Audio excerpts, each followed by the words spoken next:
এক বছরেরও বেশি সময় বন্ধ থাকার পর আবারও চালু হলো বিমান বাংলাদেশ এয়ারলাইন্সের ঢাকা নারিতা সরাসরি ফ্লাইট। হজরত শাহজালাল আন্তর্জাতিক বিমানবন্দরে রুটের উদ্বোধন করেন বেসামরিক বিমান পরিবহন ও পর্যটন মন্ত্রী আফরোজা খানম।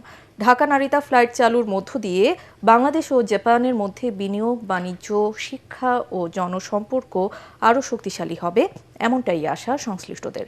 সরাসরি ফ্লাইট চালুর খবরে প্রধানমন্ত্রী তারেক রহমানকে ধন্যবাদ জানিয়েছেন জাপান প্রবাসী বাংলাদেশিরা। মইনুল হাসানের রিপোর্ট। এক বছরের বিরতির পর আবারও আকাশপথে সরাসরি যুক্ত হল বাংলাদেশ জাপান।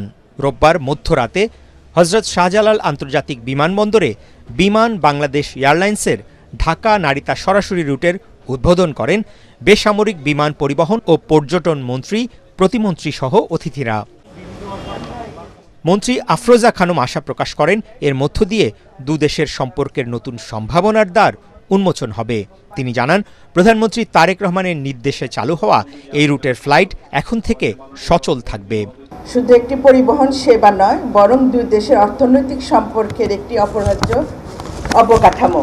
বন্ধ করা প্রশ্নই ওঠে না। আমাদের মাননীয় প্রধানমন্ত্রী প্রবাসীদের সেবা, বিমান সেবা দেওয়ার জন্যই আমাদের দায়িত্ব দিয়েছেন। জাপানে অবস্থানরত প্রায় ৪৫,০০০ বাংলাদেশি শিক্ষার্থী, শ্রমিক, প্রবাসীদের দীর্ঘদিনের চাহিদার কথা বিবেচনায় রেখেই রুটটি পুনরায় চালু করার কথা জানান বিমান প্রতিমন্ত্রী রশিদুজ্জামান মিল্লাত। অবশ্যই এটা লাভজনক হবে। এটার কিন্তু ফিরতি ফ্লাইট যেটা ফুল অলরেডি বুকিং হয়ে আছে। আমাদের লিজ ফ্লাইট যখন আসবে তখন সেখানে আমরা ফ্রিকোয়েন্সি বাড়িয়ে দিব। এদিকে এক বছর বন্ধ থাকার পর ঢাকা নারিতা রুটের সরাসরি ফ্লাইট চালু হওয়ার খবরে উচ্ছ্বাস প্রকাশ করেন জাপান প্রবাসী বাংলাদেশিরা। এটি আসলে জাপানের বসবাসরত সকল বাংলাদেশের প্রাণের দাবি ছিল। মাননীয় প্রধানমন্ত্রী জাপান প্রবাসীদের প্রাণের দাবিটি পূরণ করেছে, তাই আন্তরিকভাবে ধন্যবাদ জ্ঞাপন করছি। যারা নতুন আসে, আমাদের মা বাবা মুরব্বীরা যারা আসে, সরাসরি ওখান থেকে তুলে দিলে এখানে আসতে সুবিধা হয়। কাজেই এই রোডটা যেন কোনোভাবেই বন্ধ না হয়। অ্যাকচুয়ালি বিমান বাংলাদেশ হচ্ছে বাংলাদেশ আর জাপানের একটা ব্রিজ। যারা নিয়মিত আসা যাওয়া করি, এটা আমাদের জন্য অনেকটা কনভিনিয়েন্ট একটা ইস্যুস। রোববার দিবাগত রাত 2:45 বিমান বাংলাদেশ এয়ারলাইন্সের BG 376 ফ্লাইটটি নারিতার উদ্দেশ্যে ঢাকা ছেড়ে যায় এবং বাংলাদেশ সময় সোমবার সকাল 10টার দিকে জাপানে পৌঁছায়।